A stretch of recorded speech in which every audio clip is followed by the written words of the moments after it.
유언이라고 하는 말이 중요하지요.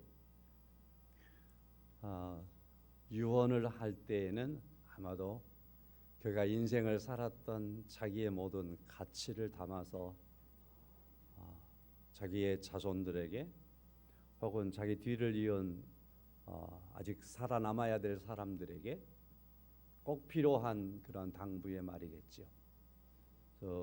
아주 중요한 말이다, 이렇게 표현할 수 있을 겁니다. 오늘 바울의 유언적인 당부라고 하는 건 그만큼 중요하다라는 그런 말이기도 하겠고, 시기적으로도 사도 바울이 디모데후서는 로마 감옥에서 기록했다라는 그런 주장이 있습니다. 로마 감옥에서 그의 인생이 감옥에서 이제 언제 끝날지 몰라요. 사형을 언제 당할지 모르는 상황입니다. 그런 상황에서 믿음의 아들이었던 디모데에게 글을 쓰면서, 중요한 글들을 쓰면서 마지막 부분에 와서 또 한 번 당부를 할 때에 그 당부를 우리는 유언적이다. 그래서 오늘 본문의 말씀이 바로 사도 바울의 유언적인 당부가 되겠습니다. 우리 성경을 이렇게 읽다가 보면 조금만 성경의 지식이 있어도 성경에 있는 많은 믿음의 선조들이 가졌던 유언과 같은 당부들을 우리는 쉽게 생각해 볼 수 있습니다. 창세기 49장은 야곱이 12아들들을 모아다 놓고 그들에게 축복하면서 유언을 했더니 그 말씀대로 그들의 인생이 됐습니다. 그 후손들이 그 말씀대로 됐습니다. 그래서 유언은 할 때 잘해야 되고, 유언은 또 헛소리가 아니라는 걸 기억해야 됩니다. 유언은 이루어지는 거지. 여러분과 제가 이 땅에서 살다가 하나님 앞에 부름을 받을 텐데, 나의 후손들에게, 나의 자녀들에게 이것만은 반드시 내가 말해주고 싶다 하는 그런 중요한 인생을 정리할 수 있는, 그러라고 해서 내일 모레 가시라는 소리는 아닙니다. 그러한 가치관을 한번 좀 세울 수 있는 인생을 우리는 살아야 되겠다, 이런 생각을 해봅니다.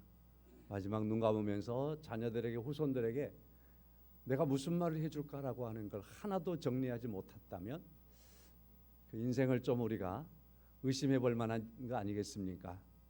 잘 살다가 또 그들도 잘 살아야 되니까 잘 살라고 하는 중요한 당부를 진리 안에서 이루어갈 수 있기를 간절히 소망합니다. 요셉은 일찍이 애굽으로 팔려가서 살았지요. 나중에 형들이 어떻게 해서 그곳에 와서 그들을 만나게 됐고, 자, 그러면서 아버지가 먼저 하나님의 부름을 받고 자신도 형제들보다도 빨리 죽는 거지요. 자, 그럴 때에 형제들이 불안해할 때 그들을 불러다 놓고 창세기 50장에 형제들을 불러다 놓고 나는 죽을 것이나 하나님이 당신들을 돌보시고 당신들을 이 땅에서 인도하여 내사 아브라함과 이삭과 야곱에게 맹세하신 땅에 이르게 하시리라 하는 당부를 하는 거예요. 당신들이 아버지의 돌봄을 받고 살았습니까?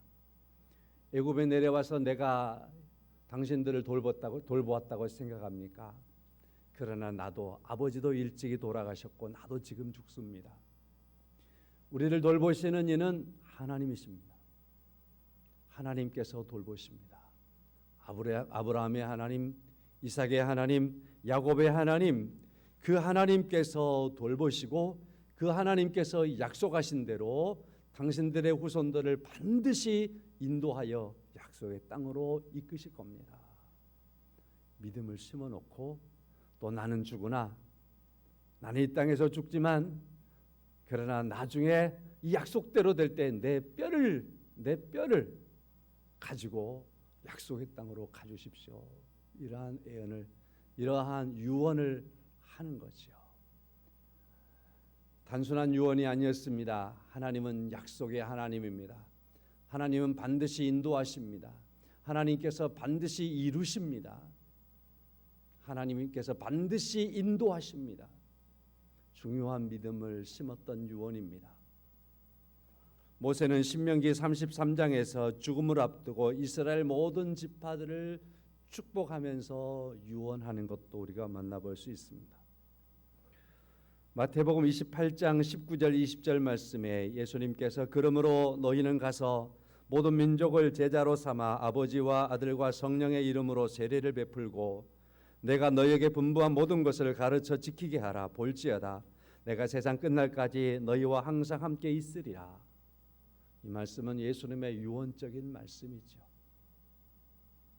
주님께서 말씀합니다. 모든 민족으로 제자를 삼고 아버지와 아들과 성령의 이름으로 세례를 베풀어라. 오늘 여러분과 저에게도 이 말씀이 다다라서 우리는 성부와 성자와 성령의 이름으로 세례를 받고 하나님의 자녀로 고백된 삶을 살고 있는 줄로 믿습니다. 그리고 내가 너에게 분부한 모든 것을 가르쳐 지키게 하라 하는 말씀처럼 우리는 하나님의 말씀을 가르침을 받고 지키며 살아갑니다. 그리고 이 말씀대로 우리는 또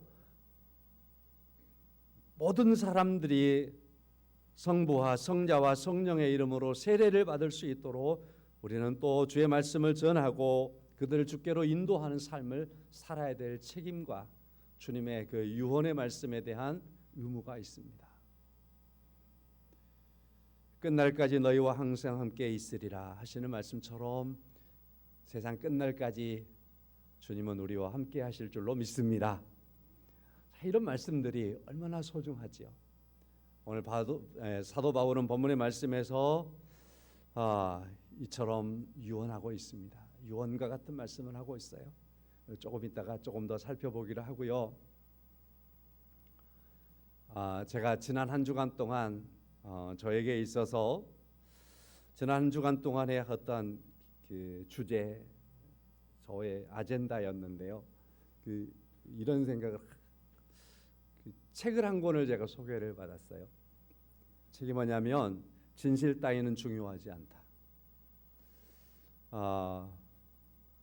일본계 미국인 미치코 카쿠탄이라는 이가 썼습니다. 비평가이고 그의 비평은 아주 냉철한 비평가. 사회와 현재를 보고서 그렇게 비평을 냉철하게 했던 그러한 분인 하고 있는 그러한 분인데 이분의 그 글들 중에서 이런 내용들을 담고 있는 거죠. 이 시대는 어떤 시대냐? 이 시대의 사람들은 어떤 사람들이냐라고 하는 것들을 지적하는 그러한 글들입니다. 진실이 쇠퇴된 사회다. 탈진실의 시대다. 진실로부터 이탈해버린 시대다. 거짓과 혐오가 일상이 된 시대다. 거짓일지라도 사람을 유혹할 수만 있다면 거짓일지라도 아무런 가책 없이 아무런 탈이 없이 그냥 선포하고 그냥 증거하고 그냥 터뜨려버리는 그러한 시대. 그래서 이 거짓 때문에 누가 돌에 맞아 죽어버려도 상관하지 않는 그러한 시대. 그래서 진실이 죽어가는 세계, 진실에 관심이 없는 세계, 책임도 없는 세대, 이러한 것들이 일상에서 보편화되어 있고 정치에서, 학계에서, 문학에서, 대중문학에서, 인터넷의 소셜미디어 이러한 부분에서 다 나타나고 있는 그러한 시대가 오늘 시대다라는 것을 지적하며 쓰고 있는 바로 그러한 책이고요. 이런 내용들을 만나봅니다. 맥킨타이어라고 하는 철학자가 있는데 이분이 평평한 지구 국제학회라고 하는 학회의 초청을 받았습니다. 평평한 말이 좀 이상하잖아요. 지구는 둥글다.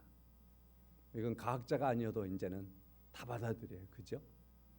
과학자들이 충분히 증명을 했고요.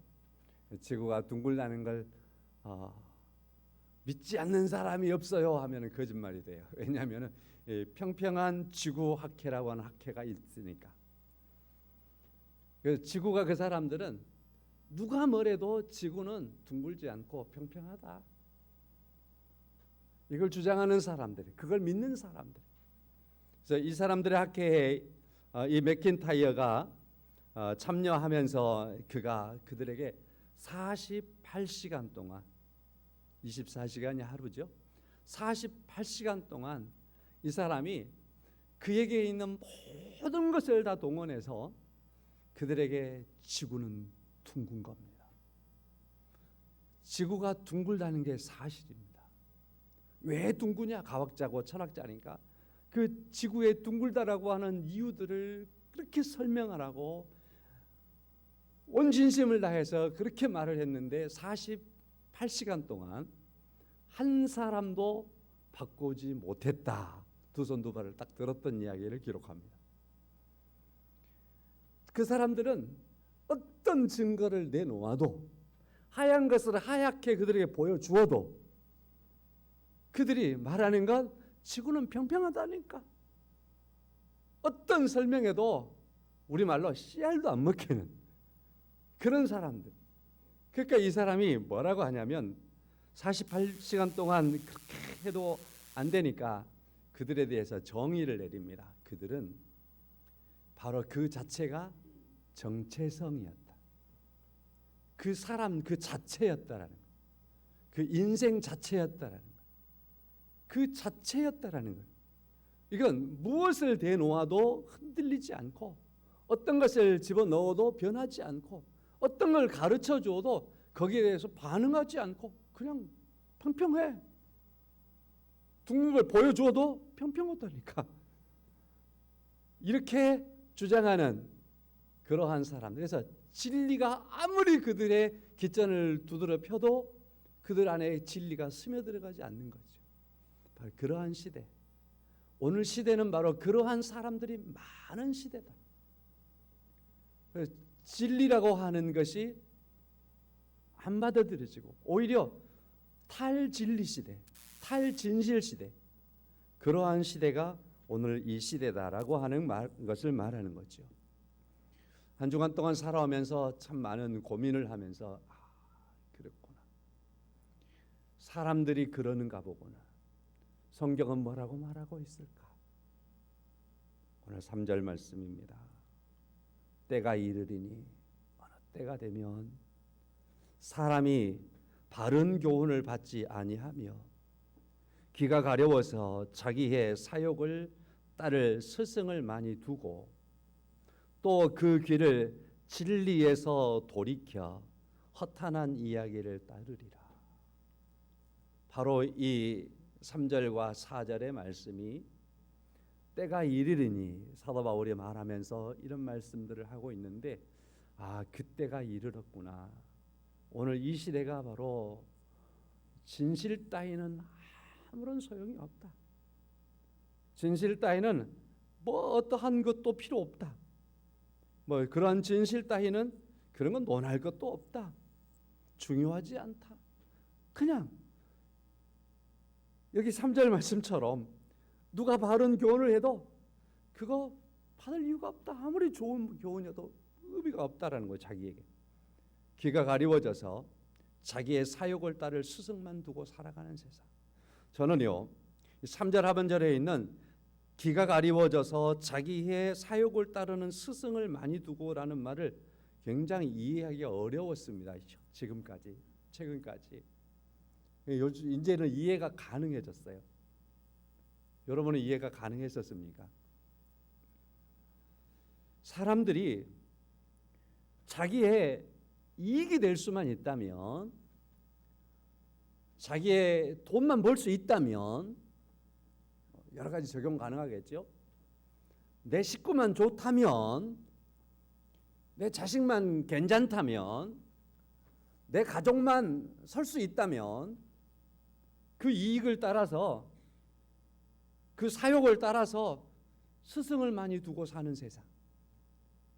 그래서 바른 교훈을 가르치고 그것을 정의해주고 그것을 일깨워주는 그런 선생님이 스승이 아니고 내 마음속에 있는 그 이기적인 것이 스승인 것. 내 마음속에는 욕심이 스승이 되어 있는 거예요. 모든 것에 대해서 들을 때도 그걸 기준해서 듣는 거예요. 판단하는 거예요. 정의하는 거예요. 그것이 선생이 되어버린 세상. 절대 이기적인 것만이 선생이 되어 있는 세상.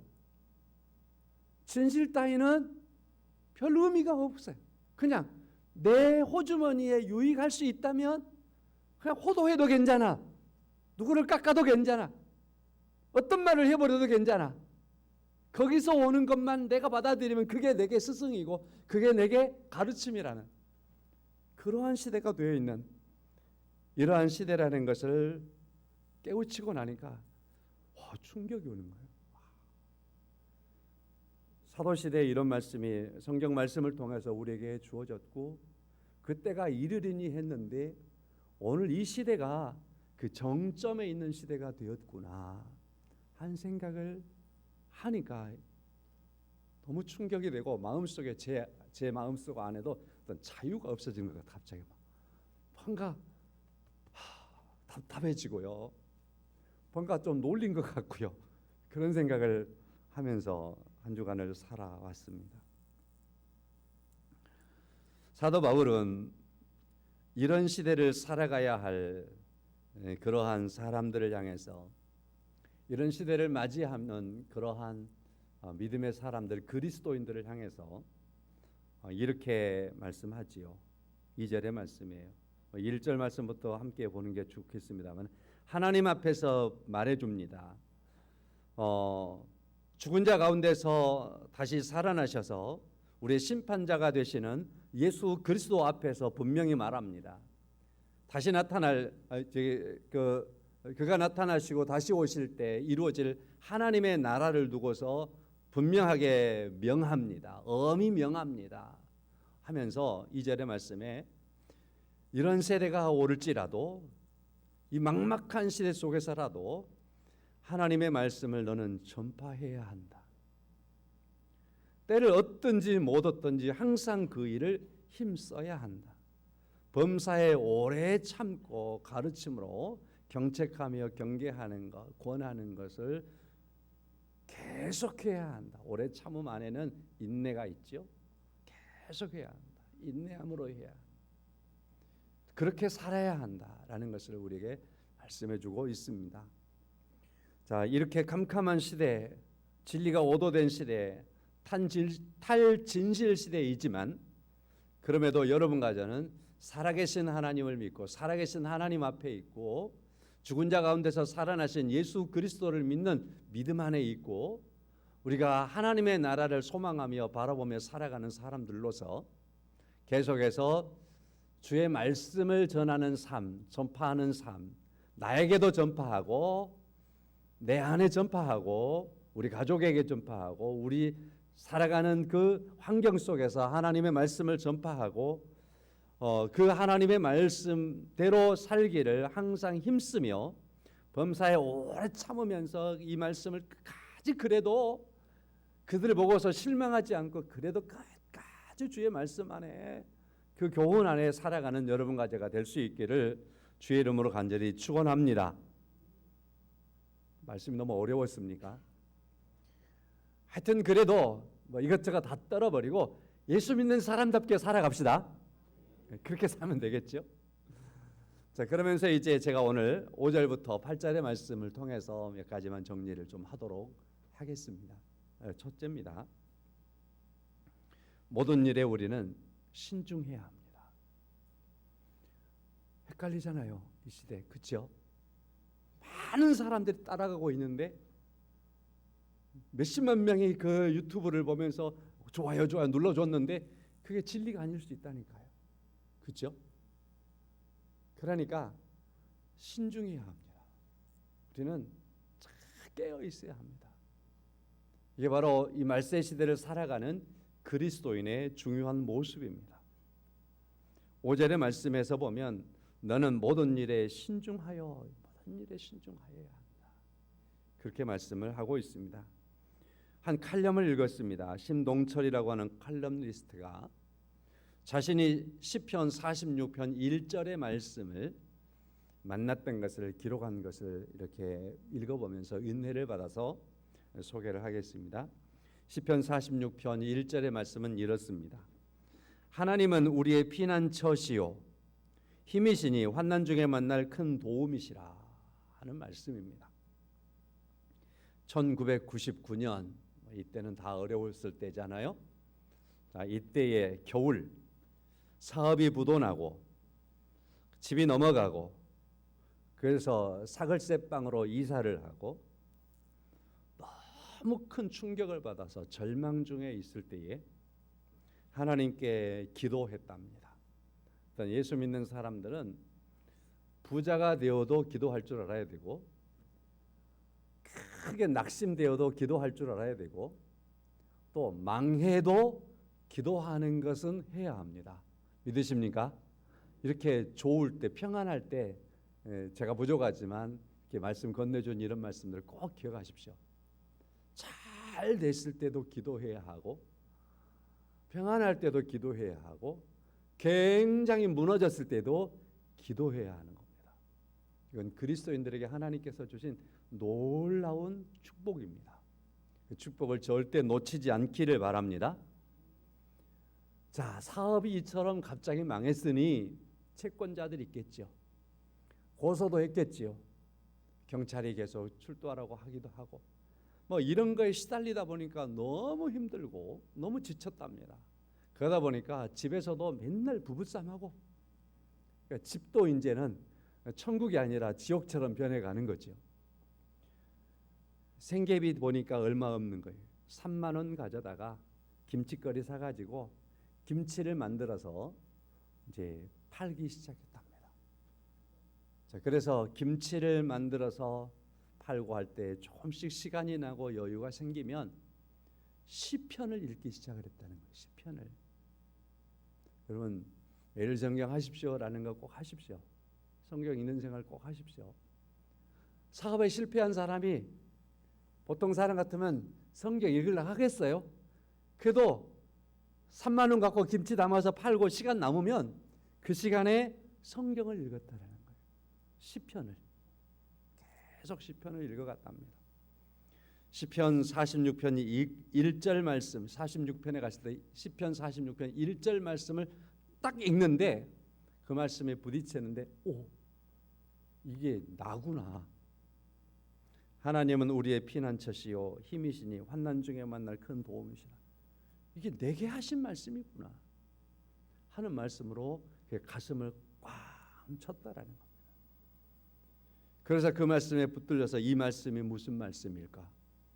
이 말씀을 왜 나에게 하셨을까? 이 말씀이 왜 지금 내게 부딪히는 걸까? 하면서 이 말씀을 묵상을 하는데 최소한 두 가지 사실을 이 말씀을 통해서 깨닫게 되었다는 겁니다. 한 가지는 내가 지금 망했는데 이건 연단이다. 이 연단은 하나님이 나를 깨끗하게 하시려고 하는 과정이다. 하나님이 나를 깨끗하게 만들려고 하시는 과정에 내가 들어와 있다. 그 어려움 속에 실망, 그 망해가지고 있는데 그때 하나님이 나를 깨끗하게 하시려고. 두 번째로는 이 힘든 과정을 통해 분명히 하나님은 내게 맡기시고자 하는 일이 있을 것이다. 사명을 찾게 되는 거예요. 이 어려움의 과정을 통해서 하나님은 분명히 내게 어떠한 사명 맡기실 일이 있을 것이다. 이거 두 개 붙잡고 시편 46편 1절의 말씀을 크게 써가지고 현관에다 붙여놨대. 그리고 날마다 밥 먹듯이 먹어야 되니까 식탁에다 붙여놨대. 그러면서 계속해서 사업을 했다라는 거예요. 계속 그게 김치 일을 했대. 그래서 지금 한국에서 아주 유명한 김치 공장 사장님이 됐습니다. 그의 명함에는 이 말씀이 있는 거예요. 그래서 이 말씀을 주면서 생각하는 거예요. 하나님께서는 하나님의 말씀을 미간에 붙이라고 했고 손목에 매달리라고 했는데 바로 그렇다면 명함을 주는 게 내 얼굴을 주는 거니까 명함에 이 말씀을 기록해서 줘야지. 내 손으로 주는 거니까 이 말씀을 기록해 줘야지. 이 말씀을 주었다. 그럴 때만은 그 이후로 아직 한 30년 동안 하나님께서 큰 은혜 중에 여기까지 왔는데 어느 날 김치 파동이 일어나더래. 김치 파동이 일어나서 다시 이 말씀을 붙잡았대요. 그랬더니만 그에게 두 가지 사실, 이 연단을 통해서 나를 깨끗하게 하시려는 하나님, 이 과정을 통해서 나를 분명하게 사명을 주시려고 하신 하나님이라는 걸 다시 한번 그 파동을 통해서 정리를 하게 하셨다는, 정리를, 새 출발하게 했다는 거죠. 그래서 인생을 신중하게 하나님의 말씀으로 돌아와서 그 말씀으로 삶을 살아가고 기업을 일구며 하나님께서 주신 복을 누리고 있다라고 하는 칼럼을 읽어보았습니다. 사랑하는 성도 여러분, 여러분과 제가 오늘 이 시대에 가치관의 혼돈과 진실에 대해서 마음껏 흐트러버리는 시대와 그 다음에 경제적으로 어려움의 시대와 코로나로 인해서 질병의 어려움의 시대, 이러한 시대를 우리가 살아가는데 그리스도인 된 우리들은 이 시대에 함부로 살면 안 되고 신중하여 살아가야 될 줄로 믿습니다. 그리스도인 된 우리의 모습을 지켜가는 겁니다. 사도 바울은 6절의 말씀에서 전제와 같이 내가 벌써 부어지고 너희 떠날 죄송합니다. 눈이 잘 안 보시나. 나의 떠날 시간이 가까웠도다. 나의 떠날이 전제와 같이 내가 벌써 부어졌다. 나의 떠날 시각이 다 가까웠다. 이게 무슨 말씀이냐면요. 제가 어렸을 때부터 보면은 저희 어머니가 전략을 굉장히 하셔요. 물도 굉장히 전략하셨어요. 아주 전략을. 왜냐하면은 집에 샘이 없으니까 물기를 한 500m 갔다 와야 되거든요. 저희들이 없으면 엄마가 갔다 와야 돼. 그러니까 물을 얼마나 아껴 썼겠어요, 그렇죠? 배어 있어요, 늘 물이 아껴 쓰는 게. 자, 그런가 하면은 뭐 가난해서도 그렇겠지만 아까움이 있으니까 참기름 갖고 이렇게 참기름 병에다 넣고 잡술 때도 보면은 마지막에는 거꾸로 딱 세워놨다가 한 방울까지라도 딱 하고 마지막에 딱 해서 쓰시더라. 야, 그 한 방울까지 아끼시는 거죠. 여러분도 아끼실 거예요, 아마 생활 속에서. 예를 들어서 샴푸를 이렇게 쓸 때 마지막에 저는 그냥 마지막에 물 부어갖고 그것까지 따라서 씁니다. 그죠? 그것만 그런가요? 치약도 그러죠. 짜고 식구들이 쓰고 나면 애들이 쓰고 나면 대충 물러 쓰거든요. 해갖고 마지막까지 써내야죠. 짜서 쓰는 거예요. 마지막까지 꽤 눌러가지고 더 이상 양치할 것이 안 나오면 그때 사 버리는데 그것도 못 버리고 놔두죠. 하여간 사도 바울이 하나님께 제사 지내는 걸 보았어요. 제사 지내는 거 봤는데 제물들을 드리는 거예요. 제물들을 그리고 나서 마지막에 포도주를 거기다 딱 부으면 제사가 끝나는데 포도주를 부을 때에 부는 그릇에서 그건 하나님께 이미 이거 하나님께 드려야 된다라고 딱 해서 드려지기 시작할 때부터 이건 하나님의 제물이에요. 그러니까 이것은 한 방울이라도 함부로 하면 안 되는 거예요. 제사를 드리는 이가 한 방울의 그 포도주까지 끝까지 따라서 하나님의 제단에 딱 마지막 부으면 제사가 끝나는 거예요. 바울이 그걸 본 거예요. 오늘 6절이에요. 전제와 같이 이 말에 바로 포도주를 그렇게 붓는 거예요. 내가 벌써 부어지고 나는 이렇게 이미 부어졌습니다. 나의 떠날 시각이 가까웠도다. 내 인생이 다 하나님 앞에 포도주가 마지막. 그러니까 인생 속에서 지금껏 살아왔던 몇 년 사셨는지 모르겠지만 살아온 모든 삶이 하나님 앞에 드려지는 삶이었습니다. 마지막 제사할 때 포도주를 부어서 한 방울까지 딱 드리면서 제사를 마치는 것처럼 나도 이미 하나님 앞에 내 인생이 그렇게 다 바쳐졌습니다. 이미 그렇게 지금 자기를 고백해. 나는 하나님 앞에 다 드려졌습니다. 그러니까 이 시점인 것을 스스로 충분히 인정하니까 그의 언어는, 오늘 본문의 말씀은 유언적인 말씀이 되는 거예요. 나 인생은 이렇게 다 살아왔다. 다 부어졌을 만큼 살아왔다라는 거죠. 제가 이렇게 강조하기 위해서 설명을 해보지만 그러니까 저는 이 말씀을 준비할 때는 제 안에 솔직히 자유는 없었어요. 왜 그랬느냐면 나도 이렇게 말할 수 있을까 싶기 때문이죠. 뭔가 계기고 뭔가 한쪽에서 슬쩍 그냥 그 뒤로 빠져 있기도 하고 그런 내 인생이 아니었을까. 내 인생을 하나님 앞에 전제와 같이 그렇게 다 드렸다라고 말할 수 있을까. 예를 들어 7절 말씀, 나는 선한 싸움을 싸우고 나의 달려갈 길을 마치고 믿음을 지켰으니 라고 말할 수 있을까. 이 고백 안에서 나는 전제와 같이 드려졌다 이렇게 말할 수 있을까라는 그러한 말씀에 그냥 내가 묵상만 하면 조금 낫겠는데 설교를 해야 되니까 제가 막 짐이 되는 거예요. 부담이, 자유가 없는 거예요. 괜히 위축되는 거예요. 이 사도 바울이라는 분이 너무 큰 양반이어서 하여튼 간에 그렇죠. 그러나 나와 함께 은혜 받기 위해서 말씀을 다시 드립니다.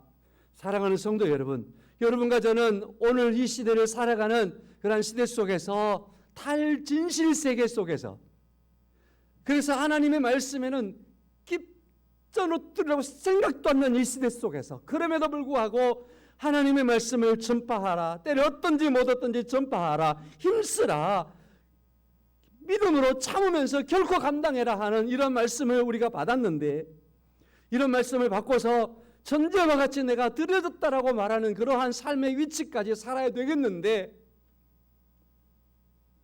우리 함께 살자고요. 그렇게 노력하자고요. 그렇게 최선을 다하는 그러한 모습 속에 여러분과 제가 2023년을 시작하고 살아가는 한 해가 될 수 있기를 주님의 이름으로 간절히 축원합니다. 얼마나 중요한지 몰라요.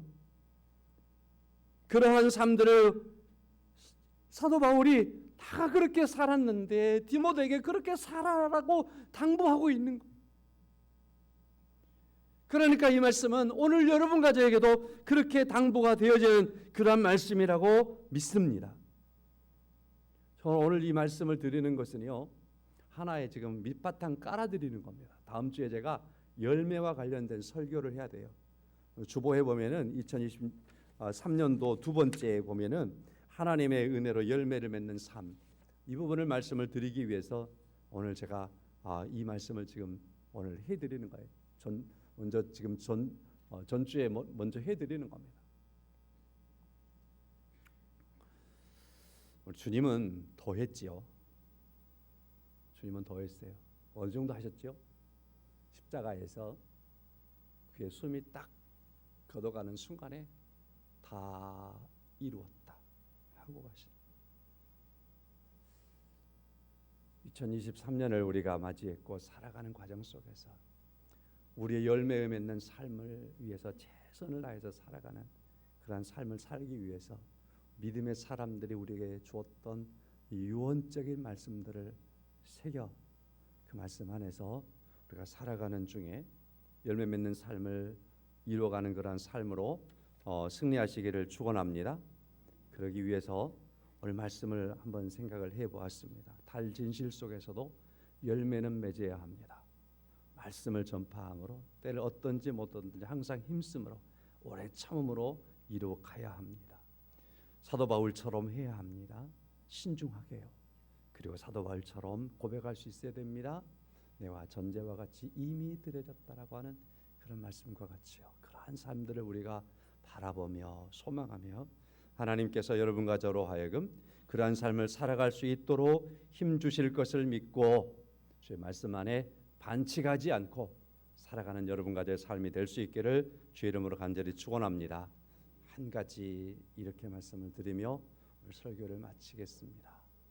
사도 바울을 이런 사람이 되게 하신 주님이 크시고 주님이 위대하시고 주님이 그렇게 하셨습니다. 사도 바울을 누가 고칠 수 있겠어요? 그렇죠? 율법쟁이를 누가 고쳐낼 수 있겠냐고요. 학문에 뛰어나서 학문에 공부를 최고 많이 해가지고 얼마나 교만한 이 사람을 누가 이렇게 바꿔놓을 수 있겠냐고요. 주님이 바꾸실 수 있었습니다. 주님이 바꾸셨습니다. 가치 고집쟁이를 누가 바꿀 수 있겠냐고요. 주님이 바꿀 수 있다고 믿습니다. 주님이 하실 것을 믿고 내 안에 계시는 주님으로 살아가는 여러분 가져야 되기를 다시 한번 주의 이름으로 축원합니다. 찬송하겠습니다.